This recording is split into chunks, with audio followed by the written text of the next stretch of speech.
The golden light deep within you, beyond the noise of a hurried life. There's a quiet light, untouched by the world. I have spent my whole life observing that light, and the deeper I went, the clearer it became that it is not something distant. It rests just behind the small thoughts you carry each day, behind the complaints you do not realize you plant inside yourself, behind the nights when you whisper that you are too tired. Beneath all of that, there is a gentle, steady, and limitless strength. This strength does not need muscle money power or any approval from life. It only needs your words, because your words are the golden glow that flows from within you, soft yet penetrating light, yet enduring, not loud or dazzling, but enough to open doors you once thought were beyond your reach. I have seen many people underestimate their own words. They think what they say is nothing more than air leaving their lips. But I want you to know this: every word, no matter how small, reaches your subconscious first. And the subconscious never sleeps. It records every vibration, every whisper spoken in disappointment or despair. It treats those words as commands. When you say, "I am tired," it records it. When you say, "I cannot do anything," it records it. When you say, "Everything feels too heavy," it records it. Then it begins shaping your life to match what you have repeated.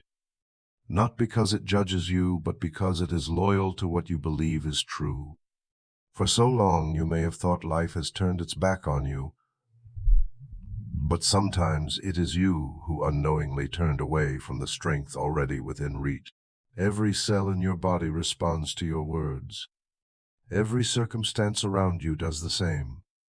And each word is a signal sent into the field of life. When you replace a complaint with a gentle affirmation, you shift the flow within yourself. You do not need to understand every inner mechanism. You only need to know that whatever you speak with genuine emotion becomes a seed in your mind, and every seed will one day grow. This is not a journey to search for something magical outside. This is an invitation to return inward and reclaim your own power. I only hope you begin with something simple: the awareness that your words have never been harmless. They are gold. And when you know how to use that gold, life changes in a quiet yet profound way. The outer reality reflects the inner words. People are often taught that strength lies in what the eyes can see: the certificates on the wall, the numbers in a bank account, the applause of recognition, or even the feeling of being better than someone else. From a very young age, many are shaped to believe that strength comes only from the outside, from what can be held, measured, and proven. Because of that belief, they move through many years of life, feeling breathless, as if something is always missing before they can feel secure or complete. But the truth is much simpler. The strength of a person does not rest in what is seen, but in what is spoken each day. The words that seem harmless, the murmurs whispered in exhaustion, the sighs released without noticing what has just been said. The outer reality always follows the words you speak before it follows the actions you force yourself to take, because words carry the vibration of emotion, and it is emotion that communicates directly with the subconscious. Some believe they fail because the outside world does not support them, but if you look closely, there is a clear pattern. They speak about themselves in the language of lack. Phrases like, "I cannot," "I am afraid," "Everything is always difficult," "I never have luck," are not just complaints. They are slow and persistent commands sent into the subconscious. And the subconscious, faithful like soil, can only do one thing: grow the exact seed you plant. The outer world has no power to choose for you. It only reflects what you tell yourself. When you say, "I am tired," your body grows heavy. When you say, "I am under pressure," your mind tightens. When you say, "I am not good enough," opportunities seem to drift away. Not because you are unworthy, but because those words become an invisible map guiding your direction. On the other hand, there are people you have seen who were not born with advantages, who had no special luck yet. Their lives slowly shifted because they spoke about themselves with supportive language. They chose phrases like, "I am learning to be stronger," "Things are getting better," "I deserve peace," "I am enough." And one day you notice their life truly changes. Not fast, not loud, but surely. Your inner words are the doorway through which reality moves closer. The world is not against you. It is simply answering you. Imagine a very ordinary morning. You wake up, step out of bed, and sigh, "Another tiring day." That sentence seems unconscious, yet it has already touched the subconscious and set the tone for the day. Today will be heavy. Then you enter your work with low energy. You are easily irritated. You feel drained. You call that reality, but that reality formed from your first words. Meanwhile, someone else wakes up with their own burdens, but chooses a different sentence, whispering something small like, "Today will be gentle," shifts the tone entirely. The subconscious receives it as a new instruction and quietly adjusts the emotions, the breath, the reactions. Not magic, only the loyalty of the subconscious to your words. If you look back, you will find moments when your words felt heavy like stones, when you named yourself with labels of unworthiness, when you judged yourself too harshly, when you believed others more than your own inner voice. Yet you will also remember rare moments when you spoke to yourself with softness and life immediately felt lighter. This is not coincidence. It is a law. A sentence born from fear pulls your life into contraction. A sentence born from peace opens a door. Words are the compass, the steering wheel, the heartbeat that outer reality quietly follows. And today, at this point in the journey, what matters is not what you have spoken before. What matters is what you choose to say to yourself from this moment on. Because with just one changed sentence, you redirect a quiet yet powerful inner current. So let me ask you a gentle and honest question right now. What have you been telling yourself all this time? And where is that sentence taking you in your life?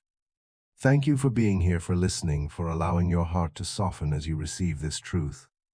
Decree. When words become inner command, there is a moment in life that many people overlook, the moment they say something, and a quiet feeling inside whispers, "This is true." That moment is when a word becomes a decree.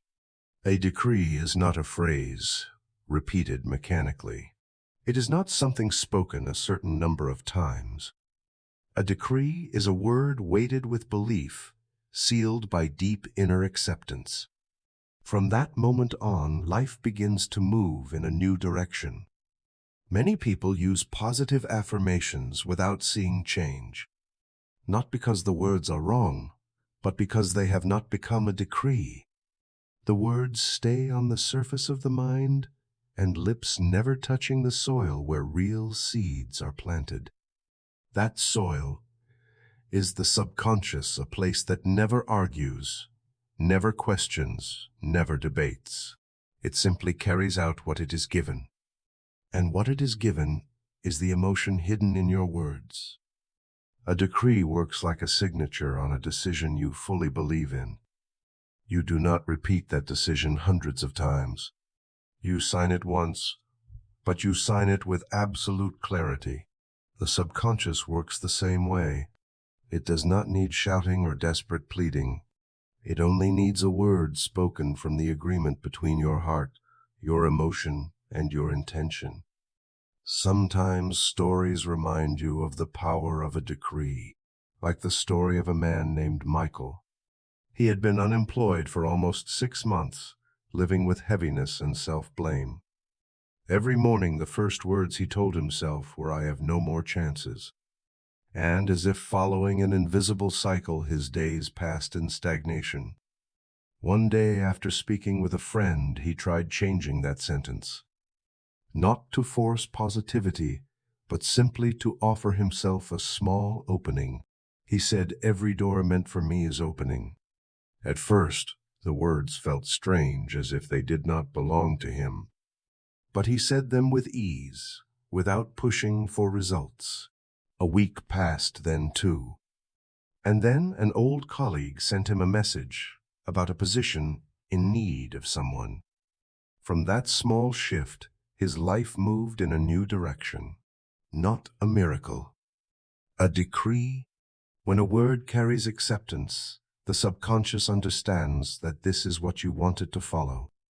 From that moment on, it begins rearranging emotions, habits, perspectives, and even opportunities you once overlooked. A decree does not deny reality. It simply gives you a new reality to move toward. Imagine the subconscious as a quiet worker in the basement of a house. This worker never looks upstairs to see how you are living. They only wait for new blueprints to arrive. If you send the blueprint, I am afraid life is built around fear. If you send the blueprint, I am unworthy, life constructs circumstances that make you feel exactly that. But if you send a new blueprint, clear, peaceful, and honest, the subconscious quietly rebuilds your life, according to your choice. A decree does not need to be perfect. It only needs to be honest. Honesty creates the vibration the subconscious can hear. A hurting person does not need to say, I am perfectly happy. They can say, I am opening to healing. A person in lack does not need to say, I am infinitely wealthy. They can say, I am learning to welcome abundance. A lonely person does not need to say, everyone loves me. They can say, I deserve healthy love. A decree is the bridge between what you live now and what you want to live. Some people think that if the decree does not work immediately, they did it wrong. But a decree does not operate on speed. It operates on alignment. If your words and your emotions move in the same direction, they create change.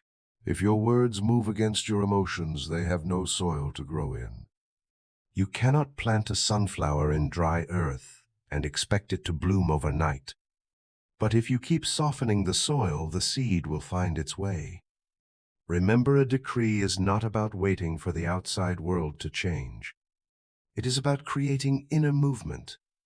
And that movement, sooner or later, reaches the parts of life you thought you could never touch. You do not need to say much. You only need to say what is true. You do not need to speak loudly, only sincerely. You do not need to speak to prove anything, only to open the path toward who you want to become. And the words you speak today, no matter how small, may be the first stone of an entirely new future. The seed of words, what you sow, will grow in daily life. There are things you repeat so often that they become unconscious habits. You brush your teeth, you check your phone, for the time you pour water, you lock the door. But there is one thing you do even more frequently than all of these, something that happens so constantly you no longer hear it. It is your inner speech, the sentences you whisper to yourself. Most people do not realize that these seemingly harmless words are real seeds being planted into the soil of the mind. And that soil, your subconscious, never ignores a single seed. It receives everything. It does not choose. It does not argue. It simply nurtures whatever you plant, whether it is a belief that supports you or a wound that hardens you.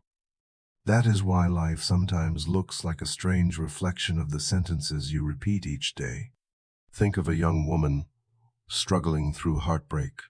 Every night she sits by her door, sighing and whispering, I am abandoned. No one truly needs me. These words are not declarations, not intentions for the universe, only temporary emotions. But the subconscious does not distinguish between fleeting emotions and long-term truth. For it, every repeated sentence carries the same weight. And once she says it often enough, the subconscious begins treating it as a pattern. From that pattern, small behaviors shift. She becomes more hesitant. She distrusts kindness. She withdraws from opportunities for love. Not because she is unworthy of love, but because the seed of I am abandoned has taken root. But the same person, if one day she sits quietly with herself and replaces that sentence with "I deserve to be loved" in a healthy way, everything begins to change. Not immediately, not miraculously, but each time she speaks that sentence, a new seed is planted. And somehow she leaves a harmful relationship sooner. She chooses healthier conversations. She recognizes her boundaries more clearly, and the subconscious, like rich soil, begins nurturing what she has chosen to sow. The spiritual world always works like this: what you sow will grow. A man exhausted from work may step into the bathroom each morning, look into the mirror and say, "I cannot do anything right." The sentence sounds familiar, like a harmless complaint, but familiarity is what makes it dangerous. When repeated, it becomes a mental trail, and the subconscious responds, accordingly, lowering confidence, narrowing behavior, avoiding new opportunities, because he will fail anyway. He is placing himself inside a box he never wanted to live in. But if one morning he chooses not to force fake positivity and instead says something simpler, "I am learning to be stronger," that alone is a different kind of seed. A seed that does not deny his fatigue, a seed gentle enough to open a new possibility. From that sentence, he might stand a little straighter. He might try something new. He might dare to speak honestly with a colleague. And life begins responding to these small shifts, the way soil softens when watered. The most important truth about words is this: you cannot plant one kind of seed and expect another to grow. You cannot plant insecurity and hope for courage. You cannot plant fear and hope for peace. You cannot plant self-criticism and expect life to treat you gently. The soil of the mind does not reject. It does not adjust. It only stays loyal.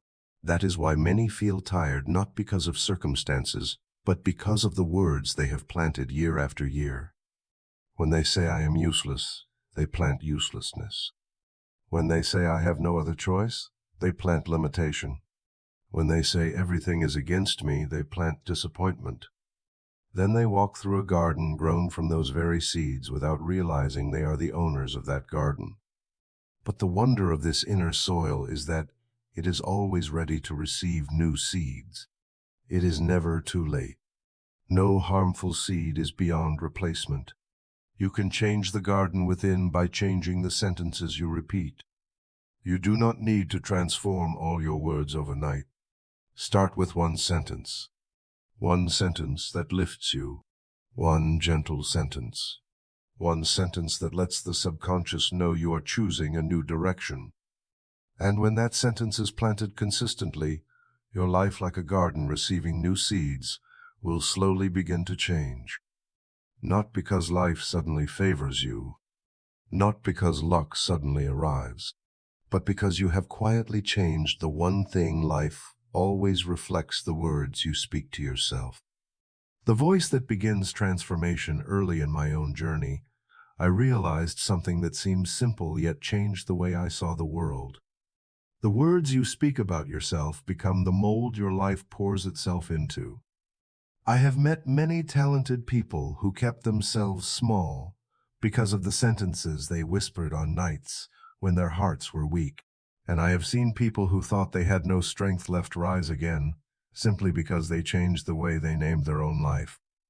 As I listened to the stories of different people, I understood that their words were not just describing their lives, they were shaping them little by little. Words are seeds. Words are plans. Words are the direction your loyal subconscious quietly follows. I remember a young man who came to see me once, his eyes full of disappointment. He said he had tried many ways to change his life, but nothing had moved. I asked him, "When you wake up each morning, what is the first sentence you say to yourself?" He stayed silent for a moment and sighed. "Maybe it is another exhausting day." I smiled, not because the sentence was unusual, but because I had heard it so many times before. I told him, "Life is not resisting you. Your subconscious is simply following what you have repeated too often. From that day, I encouraged him to try something very small. Instead of beginning with heaviness, choose a gentle sentence like today. I open myself to what is good. Just one sentence. No forcing. No big expectation. Only allowing that sentence a chance to touch a new place inside him. 3 weeks later, he returned with a different smile.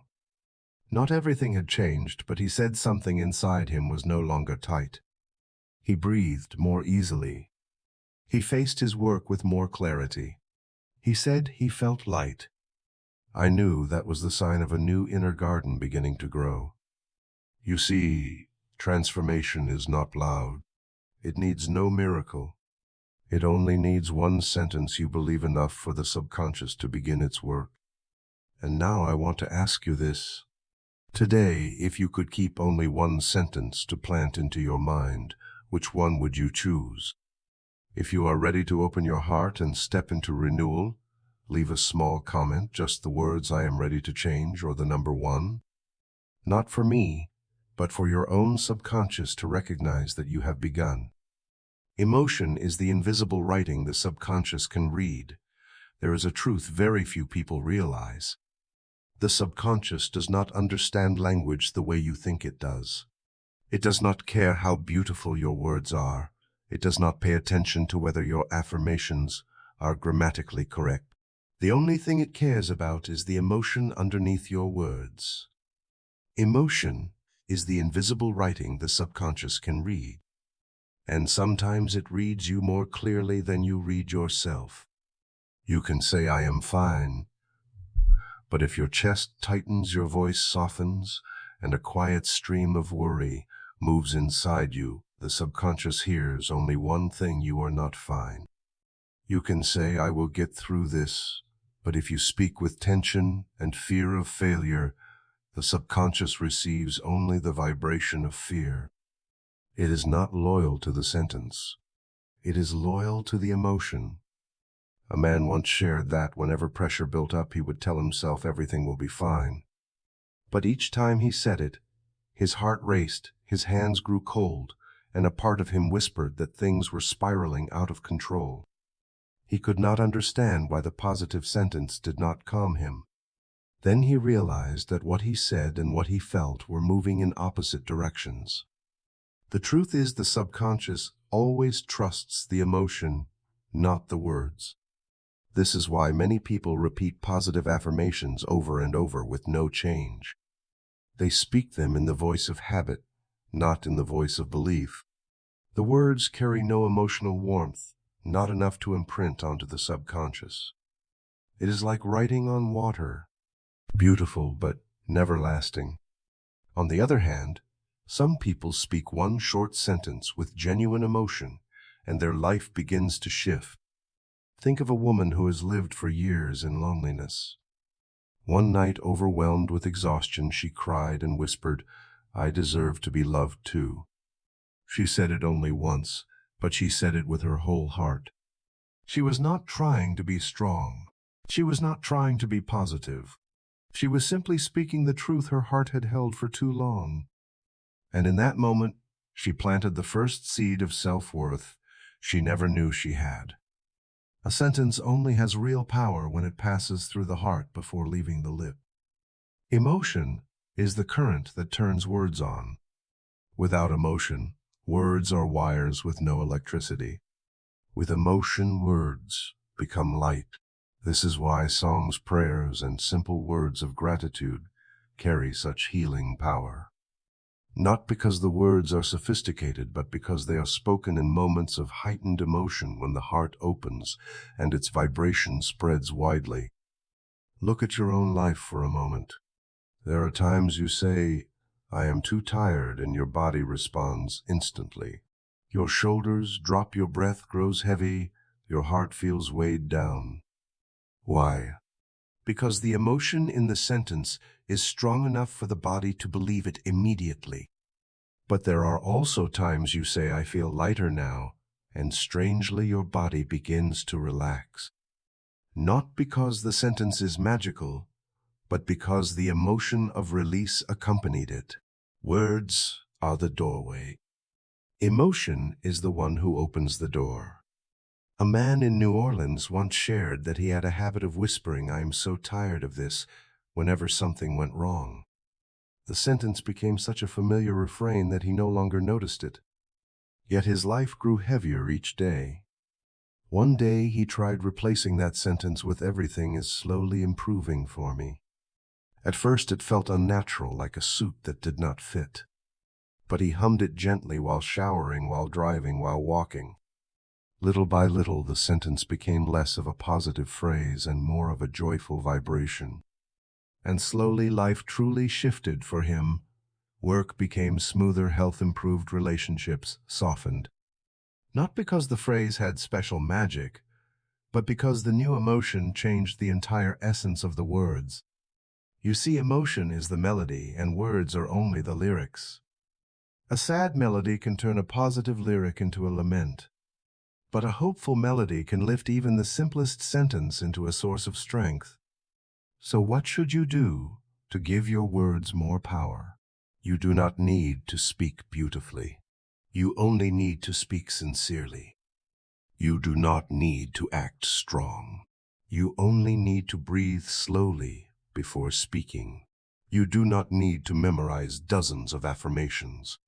You only need to choose one sentence that makes your heart stir gently. When you speak one sentence with true emotion, even once, it is stronger than 1,000 empty repetitions. Try this. Before saying anything about yourself, ask quietly, what emotion does this sentence carry? If the answer is fear, breathe. If the answer is sadness, place a hand over your heart. If the answer is hope, speak it and let it touch your subconscious. Because your emotion is always the real letter, and the subconscious only knows how to read letters written with feeling. The inner laboratory where all transformation begins. There is a place inside every human being that no one else can see yet. It determines almost everything in their life. A place with no walls and no windows, but always working, always moving, always creating reactions that even the person living with them does not fully understand. This place is like a quiet laboratory where every thought is an ingredient, every emotion a catalyst, and every belief a flame that can change everything. That place is the subconscious. You can move through life without ever stepping into that room. You are busy with work, with family, with daily worries. You react to everything outside without realizing that most of those reactions have been produced inside you, in the place where old experiences, words others have spoken, past wounds, and vague beliefs are blended together like a chemical formula. The subconscious does this so faithfully that you do not realize you are creating your reactions from what you carry within. Imagine standing before an old wooden door. You do not know what is behind it, but you feel the warmth of something working quietly. When the door opens, you see small work tables, gentle lights, jars filled with memories, emotions, and images you thought you had forgotten. They are still there, alive, and each day the subconscious takes a little from these jars, mixes them with the words you speak and the thoughts you repeat, and creates the results you experience in your life. A person who lives in fear often does not realize that in their inner laboratory, fear is being mixed with old criticism, past failures, and sentences they once used to hurt themselves. A person who lives in anxiety does not understand that anxiety is being fed by things they stored for years without ever clearing. And a person who believes they are unworthy does not know that this belief is not truth, but a result of ingredients blended long ago. The beautiful thing is that this laboratory is always open for you to enter and change the formula. There was a man named David who struggled with sleeplessness for many years. He thought the cause was work pressure, family responsibility, and expectations that felt too heavy. But when he sat quietly with himself, he discovered a deeper formula his subconscious had been mixing for years, The fear of not being enough, the worry of falling behind, and the belief that he always had to be strong no matter how tired he was. These ingredients blended into a current that kept his body from resting. He could not change his entire life immediately, but he could step into his laboratory. Every night before sleeping, he placed a hand over his chest and imagined himself standing in a room filled with soft light, like a laboratory being cleaned.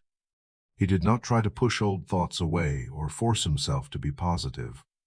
He simply said one gentle sentence, "I'm learning to be peaceful again." And something unusual happened. After 2 weeks, his sleep grew deeper. Not perfect, but enough for his body to begin healing. Why? Because he had changed the ingredients. He no longer poured self-criticism into his subconscious. Instead, he planted seeds of gentleness. The subconscious works like a furnace. If you feed it fear, it produces contraction. If you feed it anger, it produces conflict. But if you feed it acceptance, gratitude, and peace, it begins to forge something entirely different, inner stability. One day you will realize that the inner laboratory has been working to protect you, not to harm you. It uses only the ingredients you send to it to build the life you experience. And the moment you change those ingredients, the reactions begin to shift. You cannot enter that laboratory with hurry. You cannot enter it with tension. You cannot enter it with the desire to control everything. You can only step in through stillness. Stillness is the only key that opens that door. One slow breath. One gentle sentence. One quiet moment where you sit down, pause, and allow the noise of the world to settle long enough for you to hear yourself. The inner laboratory is not where you fix yourself. It is where you observe yourself. And when you observe long enough with kindness, you begin to see the old formulas you created without knowing. And once you see them, you can change them. You are not trapped in your reactions. You are simply using old formulas, and you can create new ones. Choosing the ingredients for your inner laboratory. When you step into any laboratory in the world, the first thing people care about is not the sophisticated tools or the complex formulas written on the board. What matters most is the ingredients used to begin the process. The ingredients decide everything. One wrong ingredient and the entire result changes. Use impure material and the reaction becomes distorted. Use pure material and the reaction becomes harmonious. Your mind works the same way. It is a laboratory that never shuts down, and every thought, every word, every image you hold inside becomes the ingredient you feed into it. You may not be aware of this, but every morning when you wake up, you are already choosing your ingredients. When you open your eyes and whisper another tiring day, you are placing into your laboratory a chemical that contracts your emotions. When you say, "I do not know what to do anymore," you add an ingredient that slows every inner process. When you repeat, "I am not good enough," you send down a substance that causes your efforts to hold back and fear moving forward. And throughout the day, your life responds to those ingredients. Not because you lack ability, not because you are not talented, but because the inner laboratory is faithful to whatever you send it. The strange thing is that most of us do not even realize we are the ones choosing the ingredients. We think heavy thoughts come from circumstances. We think worries come from other people. We think we feel sad because life is too difficult. But often the difficulty is only the reaction to the ingredients we have unconsciously supplied for years. Imagine an office worker named Laura. Every morning before entering her workplace, she thinks, "I wonder what trouble will happen today." She thinks it so often that it becomes a habit, like tying her shoelaces. In her laboratory, the ingredient named trouble is added daily, consistently, predictably. And all day she feels easily overwhelmed, easily tense, easily discouraged. Not because the events are truly harder, but because her inner emotions have been mixed with the exact ingredient she chose. One day, after sitting with herself for a long time, she decided to change her ingredient. Not by forcing it, not by pretending to be positive, but with one simple sentence: today, I choose peace. The sentence was so gentle that it did not feel foreign, but it was a new, clean and soft ingredient. She sent it into her laboratory and went on with her day. That entire day she began noticing something unusual. The things that once made her flustered no longer shook her as much. When a coworker asked for sudden help, she could breathe instead of tightening. When a small problem appeared, she did not fall into overwhelm.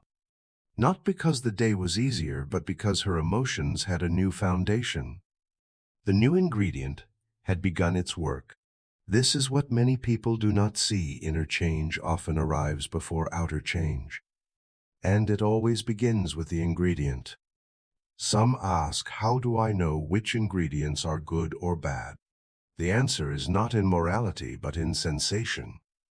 A thought that makes you shrink, stiffen, or feel drained is an unsuitable ingredient. A thought that makes you breathe deeper, lighter, warmer is a wholesome ingredient. The subconscious does not work based on right or wrong. It works based on expansion or contraction. If your words open your heart, they are good material. If your words close your heart, they are material to be replaced. Many people only realize their inner laboratory is filled with old ingredients after a painful event. Sometimes it is unemployment, sometimes a broken relationship, sometimes an illness that forces the body to pause.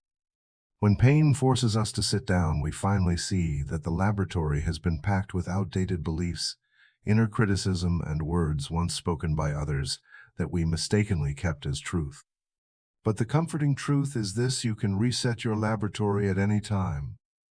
You do not need to know how many unhelpful ingredients you have stored. You only need to begin adding one better ingredient. One good sentence is one good seed. And with enough seeds, the garden changes. Notice this. When you say, I am learning to be more peaceful, your emotions soften a little. When you say, I have the right to choose thoughts that are good for me, your chest opens slightly. When you say, I deserve a day without blaming myself, something inside you becomes gentle. That is the sign of the right ingredient. And a laboratory only needs one suitable ingredient to begin shifting every reaction within. You cannot control everything outside, but you can always control the ingredients you give your mind. And from the day you choose the right ones, your life can no longer move in the old direction. Healing words for the body. When the body quietly listens, there is something many people do not know. The body is your most devoted student. It listens, it remembers, and it responds faithfully to what you repeat each day, whether you speak it aloud or only whisper it in your mind. Every cell in you carries its own memory, and that memory is shaped not only by food, sleep, or habits, but also by the words you use to describe yourself. When you say, I am exhausted, the body hears it before you do. When you say, I cannot take this anymore, the nervous system begins to contract. When you say, I am growing weaker, every system in your body listens as if receiving an instruction. Not because the body wants you to suffer, but because it is loyal enough to believe that your words are real guidance. In the inner laboratory, words filled with fatigue become signals to the body: pull back, slow down, protect yourself. But the beautiful thing is this: the body also hears gentle words. It hears, I am learning to take care of myself. It hears, I allow myself to rest. It hears, I deserve to live with softness. And when it hears these words, every cell breathes out in relief. Not because you are healing by thinking, but because you are changing the signal. You are redirecting the path the body has been following for too long. There was a woman who lived with chronic stomach pain for many years. She tried medicines and diets, but the pain returned like a sad rhythm. One day she was guided to try something simple. Each night before sleeping, place a hand on her stomach and say softly, "You can rest now." That was all. No healing technique, no high expectation, just a small comforting whisper, the way you would soothe a frightened child. 3 weeks passed and the pain eased. It did not vanish immediately, but she said the biggest change was the feeling. Her stomach no longer tightened like a stretched string. Her breath became deeper.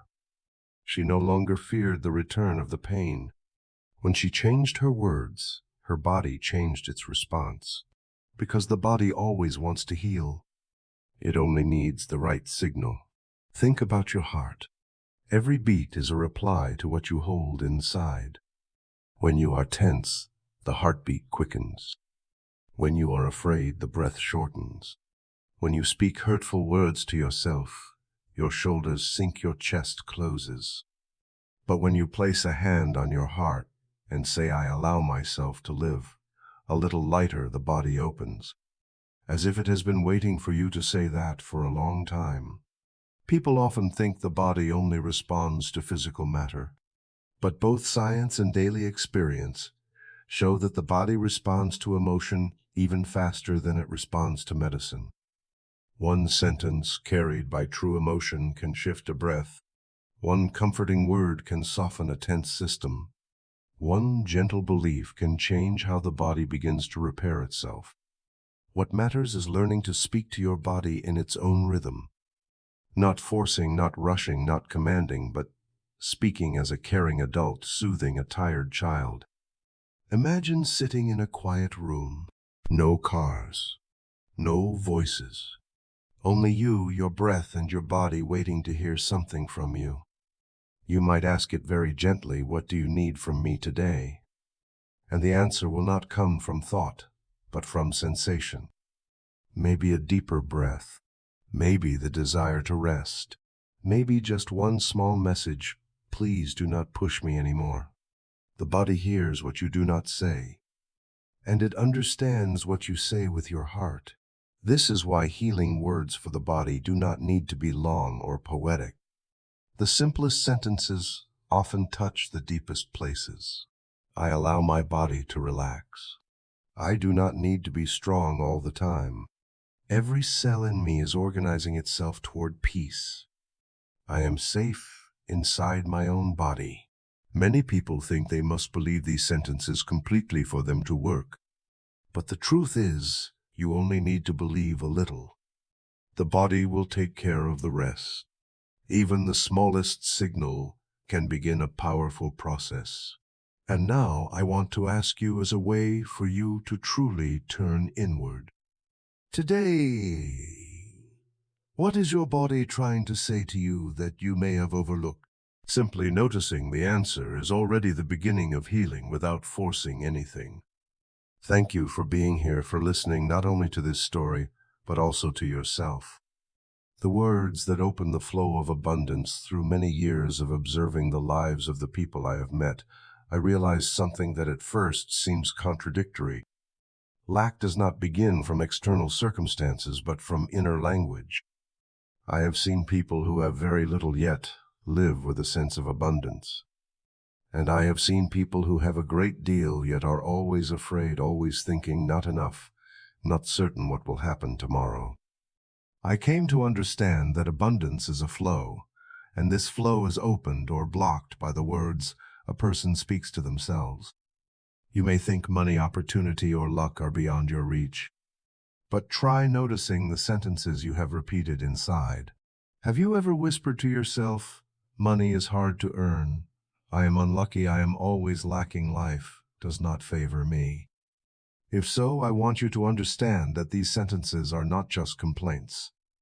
They are decrees you unknowingly signed and sent to your subconscious.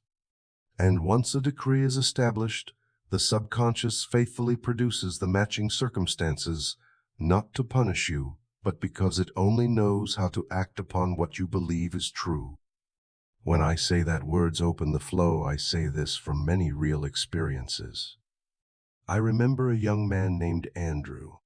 He came to me after losing his job. His eyes carried the familiar worry, that many people in his situation feel the fear of not being chosen, not being worthy, or that the financial doors of his life were closing. He said, "I have tried everything, and I still lack. I do not know what to do anymore." I did not see hopelessness in him. I only saw the language of lack taking up space in his mind. So I asked him one simple question during all these months: what sentence have you repeated to yourself? He stayed quiet for a long time and then said, "I always think I have no opportunities." I nodded. He did not realize that this one sentence repeated daily had become the blueprint the subconscious used to arrange circumstances. The subconscious does not create lack. It only expands what you plant. I guided him to try something very small. Replace "I have no opportunities" with "every door meant for me is moving toward me." I told him he did not need to believe it immediately. Belief would come later. What mattered was that he began sending a new signal inward. 2 months later, Andrew wrote to me. He not only had a new job, but he said that life felt lighter. He told me it was not the job that changed me. It was the sentence I spoke to myself that changed how I saw opportunity. And you see, opportunities are always around us, but only those who open the language of abundance recognize them. Abundance never arrives through force. It arrives through inner agreement. When you speak sentences like "I open myself to receive abundance," "I am worthy of wholeness," opportunities come to me naturally. The subconscious begins clearing pathways inside you. It does not create money instantly, but it changes how you think, how you act, how you receive. And these changes become the doors that lead you toward better things. Do not think you are poor because you lack money. Often you are poor because you have spoken the language of lack for too long. And do not think you are abundant because you have many things. Abundance is a state of mind, a place where you no longer live in fear of losing. I once met a woman with an ordinary job who lived with an open and generous spirit. Each time she received her salary, no matter how small, she whispered, "Thank you for this flow." When she spent money, she said this money will return in a better way. She was not blindly optimistic. She was simply choosing the language that matched the flow she wanted to live in. A year later, her income nearly doubled, not because of sudden luck, but because she changed the way she stepped into life. People who speak the language of abundance act differently. They notice opportunities where others see difficulty. They dare to try what others fear.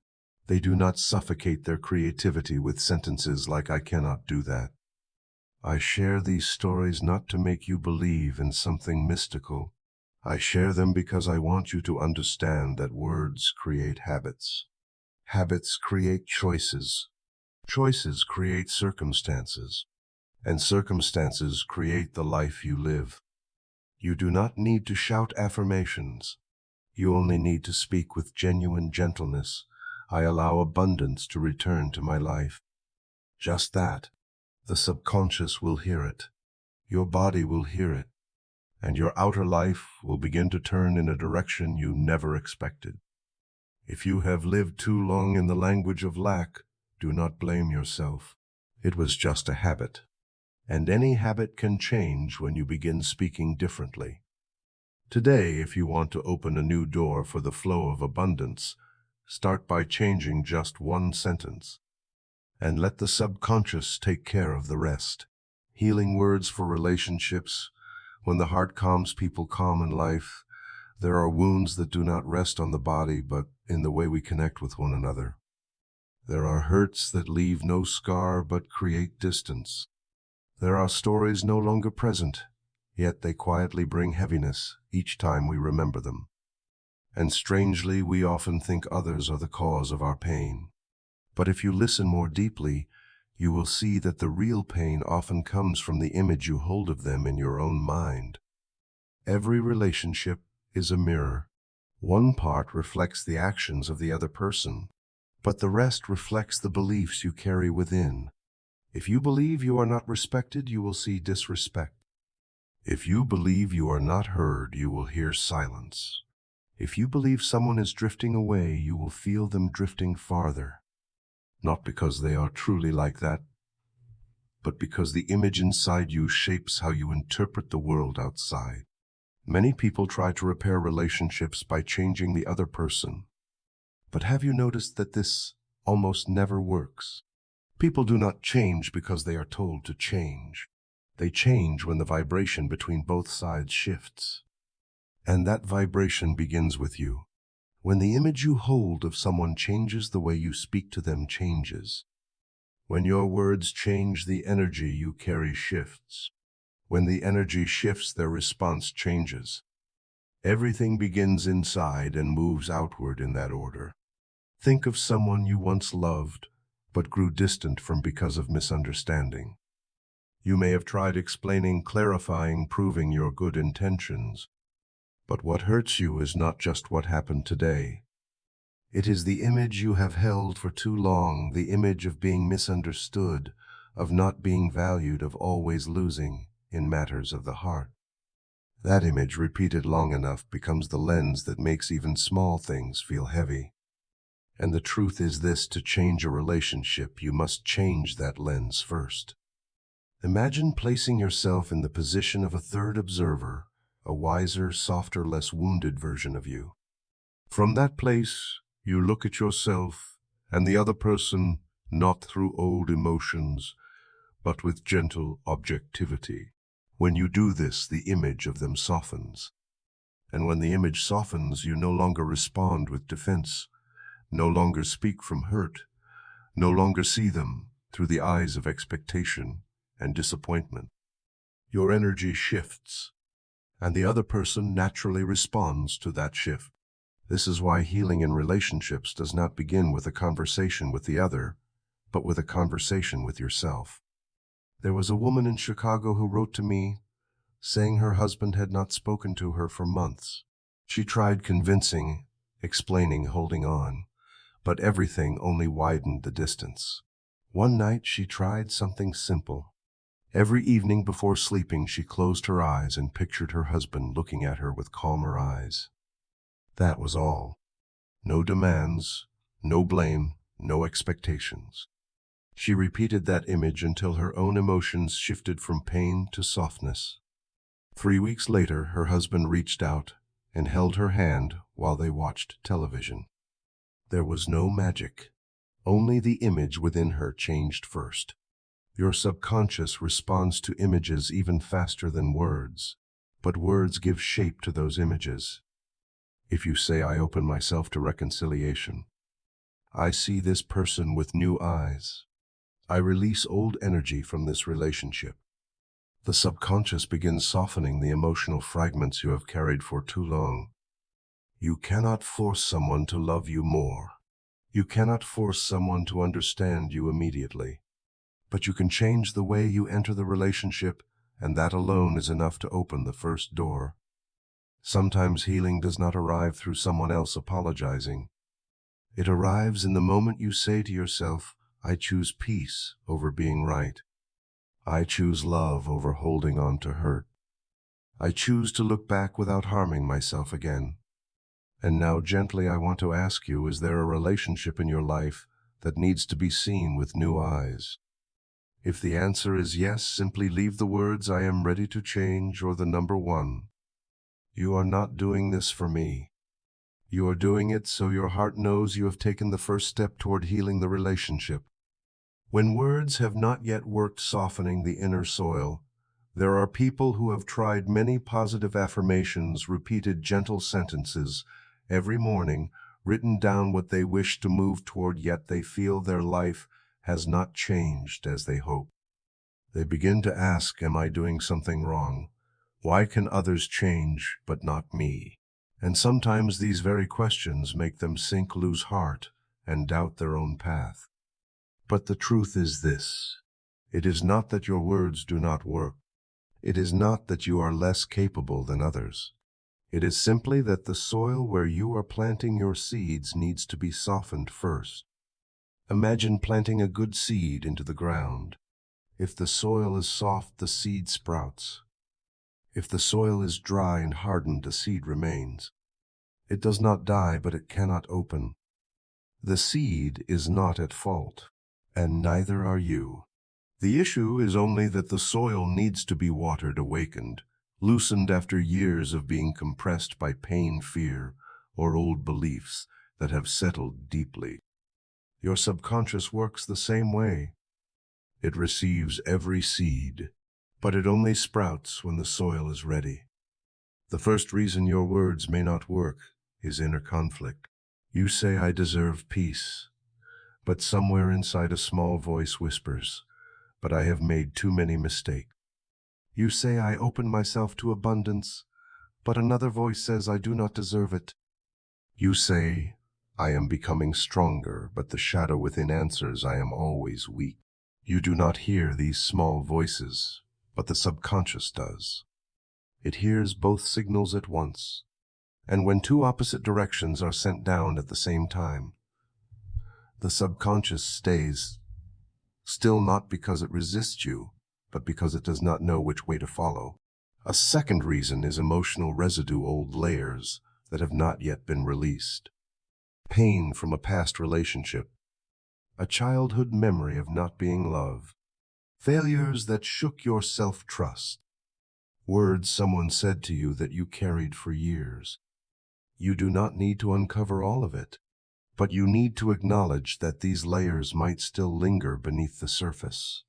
They do not vanish simply because you speak a positive sentence. They want to be seen gently before being replaced with something new. A third reason is quiet guilt. Many people carry a sense of unworthiness, unworthy of happiness, unworthy of abundance, unworthy of tender love. When guilt exists, it becomes like a layer of gravel. You plant the seed, but the roots cannot go deep. Not because the seed is weak, but because the soil is not aligned with the roots. Healing in this case is not about replacing the seed, but clearing the gravel through forgiveness, not forgiveness of others first, but forgiveness of yourself. So, what should you do when words have not yet worked? There are 3 gentle but essential steps. 1 is recognition. Not to blame yourself, but to see clearly. Ask yourself, when I say this sentence, does my heart agree? Is there a part of me still afraid? Is there an old belief stepping in? Simply seeing it begins the change. 2 is silence, to soften the soil. Many people think healing requires constant effort, constant repetition, constant work. But sometimes what you need most is a few minutes of nothing. Just sitting, just breathing, just watching emotions pass. In that silence, the hardened soil begins to loosen. The rigid parts of the mind begin to soften. Silence is the water of the soul. 3 is planting again, slowly. Not with 10 affirmations a day, not with big declarations, but with one honest and gentle sentence: I am learning to trust good things, or I am opening to change, or I allow the soil within me to soften. You do not need strong words. The subconscious does not need strong tone. It only needs truthfulness. And when you do these 3 things, recognition, silence, and planting again, you will notice something unusual. The affirmations that once felt empty begin to feel real. They start to touch you. They produce a soft vibration in your body. That is the moment the soil has softened enough for the seed to sprout. Do not rush. Do not assume you are doing it wrong. No one walks this path without moments when words have not yet worked. If you continue gently, the subconscious will slowly open its door. And then, on an ordinary day like any other, you will realize your life has shifted from within. The power of resonance: when many hearts turn toward what is good, whether you believe it or not, you have never walked this journey alone. There are moments when you sit in a dark room and feel as if the whole world has turned its back on you. There are days you feel isolated, left behind, unseen by anyone who truly understands the voice inside you. But the truth is, every human being carries an energy field, and that field does not operate only within them, it reaches others. When two minds turn towards something good, a kind of resonance is created.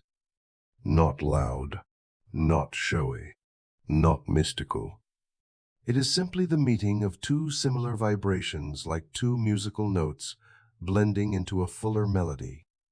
And when three or four or many people together turn toward peace, that energy field grows stronger, deeper, and quietly affects the emotions of everyone present. You have felt this before without naming it. A moment when you sat in a room with people who were tense, and suddenly your own body tightened. Another moment when you sat near someone calm, and instantly your breath slowed. That is resonance. The emotions inside one person always invite a response from others. And when many people turn toward gentleness, that resonance becomes a soft current that carries heaviness away. There was a small group in New Jersey that did something seemingly simple. Each evening they spent 3 minutes saying one sentence together: "Today may I and those I love be at peace." No meetings, no rituals, no requirement to believe perfectly. Just 3 minutes, each person in a different corner of their home, knowing they were holding the same intention. The oldest woman in the group said those 3 minutes made her feel as if her heart was no longer standing alone. A young man said his breath always slowed when he knew someone else was whispering the same sentence. A single mother shared that, without fail, when the 3 minutes ended, she felt one layer of heaviness lift. No miracle, only resonance, only hearts touching hearts in silence. This does not mean you need to join a group or gather people. The power of resonance does not depend on numbers.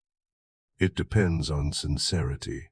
You might only need one person, a friend, a loved one, or even someone you have never met in person, to hold a simple intention with you: "Today we choose peace." That is enough. When two minds choose peace, they create more peace for both. When two hearts choose to let go of anger, they create space for love to return. When two people remind each other of what is good, they plant new seeds in each other's inner laboratory. And the most beautiful part is this: even when you have no one beside you, you can still enter the field of resonance. No gathering needed, no ritual required. You only need to know that somewhere out there millions of people are also seeking peace, also healing, also breathing slowly so they can live more kindly with themselves. When you close your eyes and say, "I walk alongside the souls choosing what is good," loneliness softens. Because you are no longer standing alone. You are standing within a flow larger than yourself. On the spiritual path, the hardest part is often not the lack of methods, but the feeling "I am alone." But the truth is, you are not alone. You have never been alone. You simply have not tuned in to feel it. If today you feel tired or carry a wound without a name, you can try this. Close your eyes for 3 breaths. Then imagine a wide circle of light, thousands of people breathing with you. No one knows each other. No one needs to speak, but all are turning toward one thing: peace. You may notice something unusual. Your breath becomes easier, because your breath has joined a larger breath. Spiritual resonance is not blind belief. It is the natural psychology of human beings. We are creatures of connection, and when we turn toward what is good together, we become stronger than any one of us alone. You can begin with one gentle sentence: "I connect with those who are choosing what is good." And that is enough. Every peaceful heart adds to the peace of all. Every soft breath adds to the shared breath. Every healing word becomes a drop in the ocean of collective healing. And you, wherever you are, belong to that ocean. When crisis becomes a stepping stone, the language that transforms pain in every human life, there are moments when everything seems to collapse at once: unstable work, strained relationships, weakened health, a heavy mind without knowing why. These moments often make us believe we are moving backward, failing, or being abandoned by life. But in truth, such moments are like the earth trembling to remind us that a new phase is beginning. Crisis is not here to destroy you. Crisis is an invitation. But to hear that invitation, you must change the language you use to name your experience. Many people call crisis the end. Others call it the beginning. The only difference lies in the words they speak to themselves in that moment. I want to tell you about a man named Richard. He worked diligently for 10 years in a company, and one day the company downsized and he lost his job. He sat in his car, hands shaking, and the first words he spoke were, "It is over." That sentence was as heavy as a door slamming shut. And for weeks after he lived exactly as he had spoken, hopeless, drained, unable to see a path forward. One day, while cleaning his storage room, he found an old paper with the sentence, "I am being led to a better place." He laughed because it felt distant from his reality, but for some reason he read it aloud. Once, then twice, and soon he was replacing "it is over" with that sentence. Not because he believed it, but because he needed something to hold on to. 3 months later, he was working in a creative role he once thought he would never be talented enough to have a position at a company he had only dreamed about. Crisis did not push him down. It pushed him in a direction he had never noticed. The difference came from one sentence. When you name crisis with fear, it closes you. When you name crisis with hope, it opens a door you did not expect. Crisis is a sensitive time, and in those moments, every sentence you say touches your subconscious deeply. When you say, "I am losing everything," the subconscious contract. "I cannot take this," the body freezes. "Why me?" the mind is cornered. But when you say, "I do not understand this, but I will walk through it. I am learning what I need to learn. This difficulty is not the end." Something different occurs. The subconscious stops reacting as a victim and begins responding as someone in transition. A young woman in Texas once wrote that after her divorce she felt empty, like a house with nothing inside. Every morning she whispered, "I have lost everything." That sentence darkened everything around her, until one evening, sitting on her porch, she said softly, "Maybe this is where I am being born again." That sentence did not make the pain disappear instantly, but it changed the direction of the pain. It no longer dragged her down. It began to carry her forward. Crisis is powerful energy, and powerful energy needs the right language to guide it. You do not need to call your hardship a blessing. You do not need to pretend joy when your heart is hurting. You do not need to force positivity while everything is falling apart. But you can choose a gentler language. "I will not collapse here. I am being guided to a wider place. I am opening to something new, even if I cannot see it." The words you speak in crisis are like a small flashlight in a dark forest. Even if the light is weak, it helps you see one step. And with one step, the next step appears. You do not need to be strong right away. You only need to choose one new sentence. One sentence soft enough for the subconscious to hold. One sentence true enough for your heart to believe. And now I want to ask you gently, in the difficulty you are facing, what language are you using to name it? And if you could change one sentence, which one would you choose? Thank you for having the courage to look within, even when it is not easy. Thank you for being here in this story. A new rhythm for the mind each day, each word, each breath. When you understand your words, the power of emotion, the inner laboratory, the seeds you plant each day, you begin to see that renewal does not happen in one sudden breakthrough.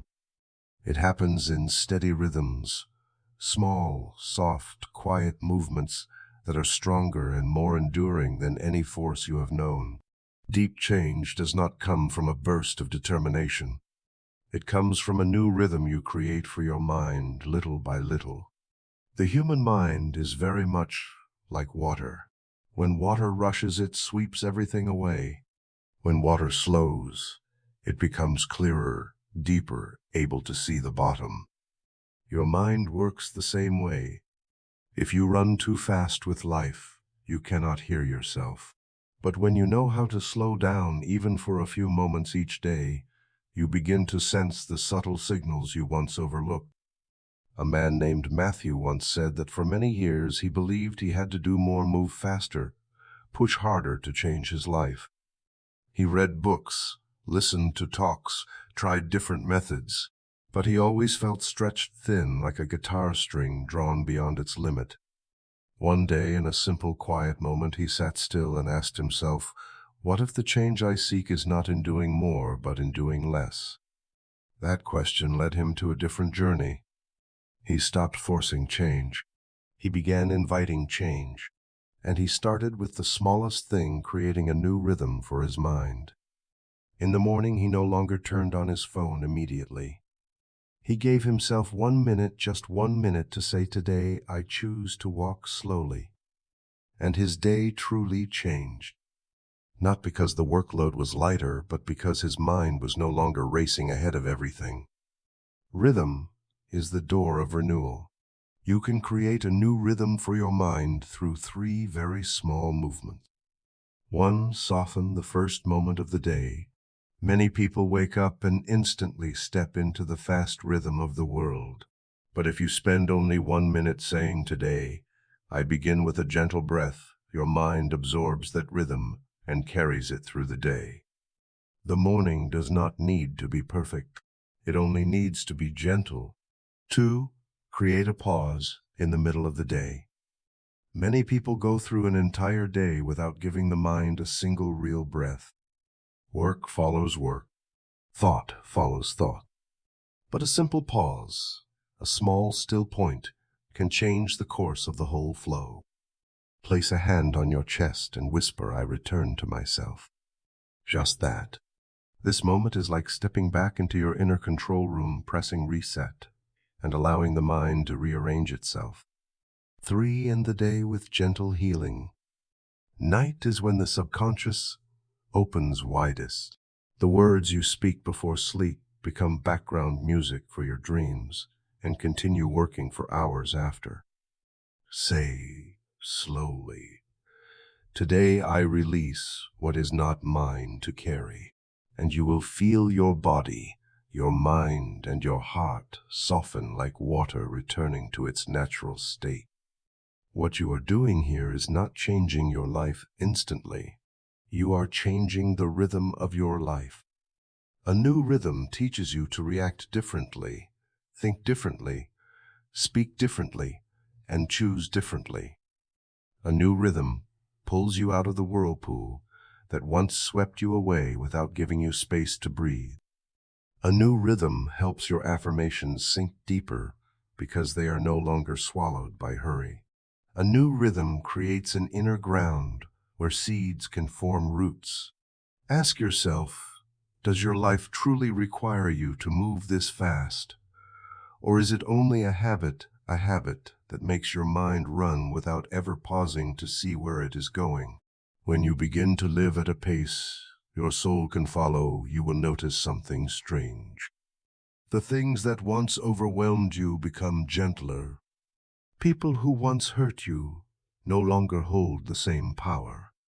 Fears that once felt like mountains begin to feel smaller, not because the world has changed, but because you changed the rhythm. A gentle rhythm creates a gentle life. A peaceful rhythm leads to peaceful choices. A steady, unhurried rhythm helps you walk a long journey without burning out. And the most important truth is this: you are the one who creates this rhythm. No one controls it but you. No circumstance is stronger than the breath you choose for yourself. You can begin again any morning. You can refresh yourself any afternoon. You can release your weight any evening. A new rhythm does not require you to change your entire life. It only asks you to change one moment. then that moment leads to the next. And over time, the life within you reorganizes itself into something more harmonious, softer, and truer to who you are. This is the preparation before you step into the final part where you will hear again the voice of your own soul. When the inner voice becomes the guiding light, when I look back at the long journey I have walked, what I am most grateful for is not what I have achieved, but the quiet moment I realized this simple truth. No word in this life is stronger than the voice inside you. And you have carried that voice since your very first day. It is only that sometimes it becomes blurred by the noise of fear, of pressure, or of the things others once said to you. I have met many people who stood before me with sad eyes, but hopeful hearts.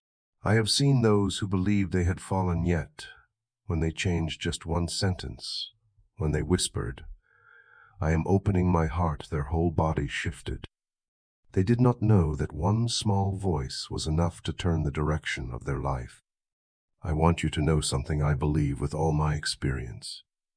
The subconscious never works against you. It only follows the names you give yourself each day.